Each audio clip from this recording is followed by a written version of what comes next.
कहानी शुरू होती है रात के वक्त। हमें एक लड़की दिखाई जाती है जो किसी से डरकर भाग रही थी। उसके डर को देखकर ऐसा लग रहा था कि जैसे उसे कोई मारने वाला हो। वो लड़की अब भागकर रोड पर आ जाती है। तभी उसे देखकर एक गाड़ी रुकती है। उससे दो लोग निकलते हैं, पर वो लड़की उन्हें देखकर काफी डर गई थी। ये कह लें कि शायद ये लड़की इन्हीं लोगों से डरकर भाग रही थी। अब वो दोनों लोग उस लड़की को कुल्हाड़ी से मार डालते हैं। फिर इसके बाद हमें अगले दिन को दिखाया जाता है। इसी टाउन में केसी और उसकी फैमिली छुट्टियां मनाने आ रही थी। केसी की फैमिली में उसके डैड और उसकी सौतेली मॉम थी। ये अपनी मॉम से बहुत नफरत करती थी, क्योंकि इसे ऐसा लगता था कि इसकी ये मॉम इसको इतना प्यार नहीं करती जितना कि प्यार इसकी सगी मॉम करती थी। केसी के डैड सबको यहाँ पर इसीलिए लेकर आए थे ताकि ये लोग कुछ वक्त इकट्ठे गुजार सकें। अब रास्ते में ये लोग होटल पर रुककर खाना खाते हैं, पर केसी कुछ नहीं खाती। वो कहती है मुझे भूख नहीं है, जिस पर उसके डैड कहते हैं कि मुझे समझ नहीं आता कि तुम ऐसा क्यों करती हो हमारे साथ। जिसके बाद ये खाना खाकर अपनी जगह पर जाने के लिए निकल जाते हैं। रास्ते में केसी अपनी दोस्त को याद कर रही थी कि वो दोनों एक साथ मस्ती करती थी और कैसे वीरान बिल्डिंग्स में रहकर वक्त गुजारती और नशा करती थी। अब कुछ देर के बाद केसी के डैड सबको लेकर अपनी जगह पर पहुंच जाते हैं। ये घर इनके भाई का था, मगर ये घर टाउन से बाहर और सुनसान जगह पर होता है। केसी के डैड अब अपने भाई को कॉल करते हैं और घर की चाबी का पूछते हैं, मगर वो घर तो पहले ही खुला था। केसी तो जाकर जल्दी से अपना कमरा ले लेती है। उधर केसी के डैड अपनी वाइफ को समझाते हैं कि देखो केसी को तुम जल्दी समझ जाओगी और कुछ वक्त की तो बात है,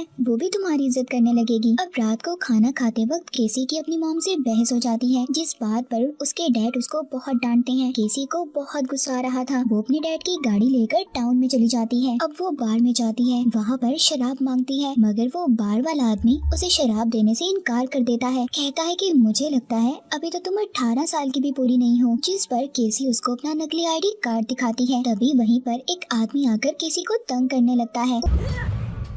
उधर दो दोस्त बैठे थे जो केसी को उस आदमी से बचाते हैं और उसे भगा देते हैं। केसी उनके पास जाकर बैठ जाती है और उन्हें बताती है कि मैं यहाँ पर नई आई हूँ, हम लोग बस कुछ वक्त के लिए छुट्टियाँ गुजारने आए हैं। मैं अपने शहर में वीरान बिल्डिंग्स को ढूंढा करती थी और ये सब करना मुझे अच्छा लगता था, और अगर यहाँ पर भी कोई ऐसी जगह है तो प्लीज आप लोग मुझे बताओ, मैं उस जगह पर जाना चाहती हूँ। अब उनमें से लड़का उसको बताता है कि हाँ, एक ऐसी बिल्डिंग है। लोगों का ये कहना है कि पहले उस घर में एक फैमिली रहा करती थी, मगर अब सिर्फ उधर दो बहन भाई रहते हैं। वो कभी घर से बाहर नहीं निकलते और किसी ने भी उनको नहीं देखा, और न जाने वो घर में क्या करते हैं, कोई कुछ नहीं जानता। केसी उनसे पूछती है क्या वो बहन भाई कभी घर से बाहर नहीं निकले। लड़की कहती है हाँ, वो कभी घर से बाहर नहीं निकले, मगर टाउन के लड़के लड़कियां गायब हो जाते हैं और सबका यही कहना है कि शायद वो दोनों बहन भाई उन्हें अगवा करते हैं, लेकिन पुलिस के पास भी उनके खिलाफ कोई सबूत नहीं है, वो उन्हें पकड़ नहीं सकते। केसी उन दोनों को वहाँ पर जाने का कहती है। वो दोनों उसको अपने साथ उनके घर के पास ले जाते हैं। केसी उनके घर के अंदर जाने वाली थी। दोनों दोस्त उसको बहुत रोकते हैं, मगर वो नहीं रुकती, घर के अंदर चली जाती है। अब उन दोनों को भी इसके पीछे जाना पड़ता है। ये तीनों उनके घर की काफी छानबीन करते हैं, मगर इनको उनके घर में कुछ भी नहीं मिलता। अब ये उनके बेसमेंट में जाते हैं,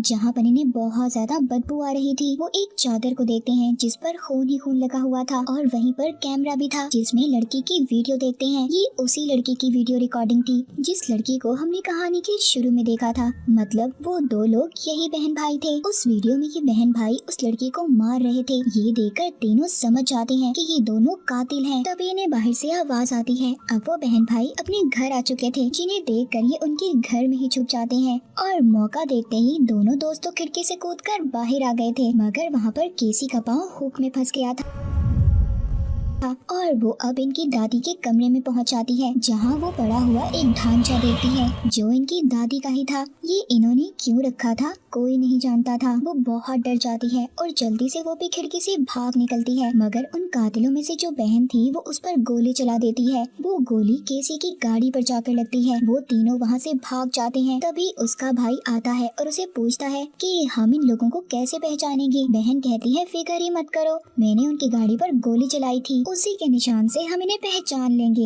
अब केसी और दोनों दोस्त उनसे बचकर निकल आए थे और सुबह भी हो जाती है। केसी उनसे पूछती है क्या तुम लोग ठीक हो। तो इनमें से लड़का कहता है हम लोग ठीक हैं, मगर हम बहुत ही खतरनाक जगह पर गए थे और मुझे लगता है वो हमें जरूर ढूंढेंगे, हमें संभल कर रहना होगा। जिसके बाद वो दोनों दोस्त चले जाते हैं और केसी भी अपने घर आ जाती है। उसके डैड जब गाड़ी पर लगी गोली के निशान को देखते हैं तो उससे पूछते हैं, जिस पर वो कहती है कि इस बारे में वो कुछ नहीं जानती और झूठ बोल देती है। उसके डैड पुलिस ऑफिसर को भी बुलाते हैं और गोली का निशान दिखाते हैं, मगर वो कहता है कि हो सकता है यहाँ पर कुछ लोग शिकार करते हैं तभी ये गोली लगी हो। केसी भी अपनी दोस्त को कॉल कर सब कुछ बता देती है जो उसके साथ हुआ था। उधर वो कातिल बहन भाई बैठे बात कर रहे थे। कहते हैं न जाने वो कौन लोग थे और हमारे बारे में सब कुछ जान गए हैं। तभी भाई कहता है मैं उस लड़के को जानता हूँ जो अक्सर बार में ही होता है, और बहन कहती है मैं भी उनमें से एक लड़की को भी जानती हूँ जो बार वाले की बेटी है। अब इन दोनों बहन भाइयों को 2 लोगों के बारे में तो पता चल चुका था। ये कहते हैं हम उन्हें पकड़कर मार देंगे, जिसके बाद हम उनका गोश्त खाएंगे और जो बहुत ही मजेदार होगा। मगर उनको केसी के बारे में अभी भी पता नहीं चलता क्योंकि वो इस टाउन की नहीं थी। अब रात को वो लड़की जो केसी के साथ उन बहन भाइयों के घर पर गई थी, उसे अपने दोस्त की कॉल आती है जो बहुत ज्यादा रो रहा था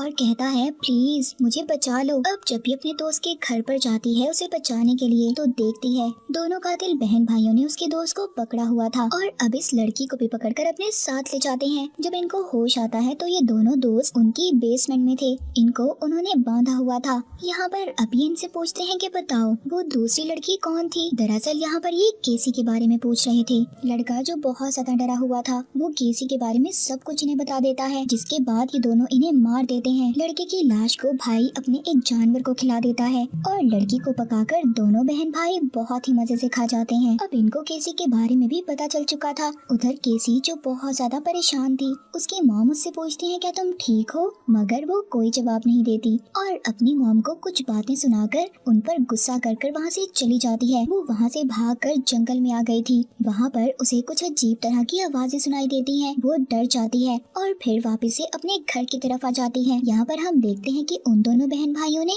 इस पर नजर रखी हुई थी, मतलब उन्होंने इसे ढूंढ लिया था। जिसके बाद केसी अब बार में जाती है। वहाँ पर इसको वो दोनों दोस्त नहीं मिलते। तभी उधर पुलिस ऑफिसर आता है और उन दोनों दोस्तों के बारे में से पूछता है, मगर वो पुलिस ऑफिसर को जवाब देती है मैंने उन्हें नहीं देखा, मगर हाँ कल मैं उनसे मिली थी। अब पुलिस ऑफिसर इसको अपना कार्ड देता है और कहता है अगर तुम्हें कभी मदद की जरूरत हो तो तुम मुझे बुला सकती हो। उधर हम केसी के डैड और उसकी मॉम को देखते हैं जो घर पर थे। उनका दरवाजा कोई जोर जोर से बजाता है। जैसे ही केसी के डैड दरवाजा खोलते हैं, उनके घर के आगे बहुत सारा खून था, जिसे देखकर वो डर जाते हैं और तभी उधर वो दोनों बहन भाई उनके घर के अंदर आकर उन्हें पकड़ लेते हैं। केसी जब अपने घर आती तो वो भी खून को देखकर डर जाती है। वो पुलिस को कॉल करती है, मगर उधर नेटवर्क ही नहीं आ रहा था। देखती है किसी ने उसकी मॉम को बहुत ज्यादा मारा हुआ था। उनकी हालत बहुत ज्यादा खराब थी और एक कुर्सी पर बांध रखा था। तभी केसी अपनी मॉम से पूछती है आपकी ऐसी हालत किसने की। वो बताती है वो आदमी तुम्हारे पीछे है। तभी उनमें से जो भाई था वो केसी को पकड़ लेता है। उधर जो बहन थी वो केसी के डैड को जंगल में ले जाकर उनके सर पर सेब रखकर निशाने लगाने की कोशिश करती है। केसी के डैड कहते हैं देखो तुम्हें जितने पैसे चाहिए तुम ले सकती हो। कहती है नहीं नहीं हमें पैसे नहीं, हमें तो तुम्हारा मांस चाहिए, हम तो तुम्हें मार कर खाएंगे, तुम हमारा खाना जो हो।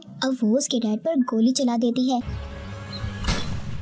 और सीधा निशाना सेब पर लगता है। उधर केसी की मॉम उसके भाई से पूछती है कि तुम हमारे साथ ऐसा क्यों कर रहे हो, जिस पर वो कहता है ये बात तुम अपनी बेटी से पूछो। केसी उनको बताती है कि मैं तो ऐसे ही इनके घर पर गई थी, मैं इस बारे में नहीं जानती थी कि ये कातिल है। अब वो वहाँ से चला जाता है, जिसके बाद केसी की रस्सी खुल गई थी। वो पुलिस को कॉल कर मदद के लिए बुलाती है और दोबारा से कुर्सी पर बैठकर बंदे होने का नाटक करती है। जिसके बाद वो दोनों बहन भाई अब वहाँ पर आ जाते हैं। उनके साथ केसी के डैड भी थे। उधर ही पुलिस ऑफिसर भी आ गया था, जो बाहर खड़ा कातिल भाई को देखता है और कहता है मैंने तुम्हें मना किया था, जो इस टाउन के नहीं है तुम उन्हें नुकसान नहीं पहुंचाओगे, तुम इन्हें छोड़ दो। वो कहता है ऐसे कैसे मैं छोड़ दूं, अगर तुमने हमारा साथ नहीं दिया तो मैं तुम्हारी सारी गलत कामों की वीडियोस पुलिस को दे दूंगा। और ये मत बोलो कि तुम हमारे कजन हो, मतलब पुलिस ऑफिसर भी इनसे मिला हुआ था और इनका रिश्तेदार भी था। तभी यहाँ पर बहन पीछे छुपकर पुलिस ऑफिसर को गोली मार देती है और फिर उसका भाई लाश को अपने हथियार से मारकर उसको ये लोग आग के पास ले जाकर रोस्ट करते हैं। उधर घर में केसी के डैड अपनी वाइफ को छुड़वाने की कोशिश करते हैं। तभी कातिल बहन उधर आ जाती है और उसके डैड पर गोली चलाने वाली थी।